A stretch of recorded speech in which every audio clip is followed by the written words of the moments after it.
Сайн бацгаана уу? 1-р анги, 1-2 дугаар ангийн дүнгээ шивэх талаар видео зааврыг хүргэж байна. За эхний ээлжинд болохоор дүнгээ яаж шивэхээ гэхээр үнэлгээ 2 гэж 1-р анги, 1-2 дугаар анги дээр бол байхгүй. Тийм учраас дүнгээ шивэхдээ за төгсөл дэвшил гэсэн меню руугаа ороод за төгсөж байгаа бол төгсөлтөө сонгоно, дэвшиж байгаа бол дэвшилтээ сонгох байхгүй. За тэгэхээр одоо дэвшиж байгаа учраас дэвшилтээ сонгоно гэсэн.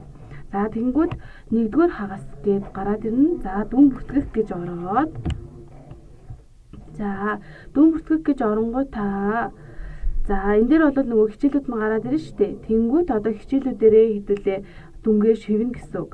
За тэгэхээр нөгөө 1-2 дугаар анги дээр хоцорч эзэмсэн, хугацаанд эзэмсэн ингээ хоёр төрлөөдөг тий. За нэг болвол хоцорч эзэмсэн гэсэн үг.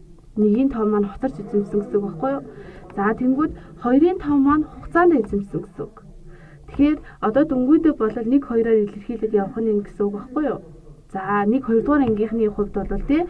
За ингээд хичээл бүр дээрээ ерөнхийд бэлдэж байгаа гэсэн үг байхгүй юу? Тэгэхээр хэдүүлээ энэ дүнгүүдээ ингээ хадгалчаад дараа нөгөө тайлбар хэлбэрээр авах болно шүү дээ. Тэгэх юм бол хэдүүлэн дээр ингээ хадгалсны дараа тайлбар хэлбэрээр авах боломжтой болов байхгүй юу?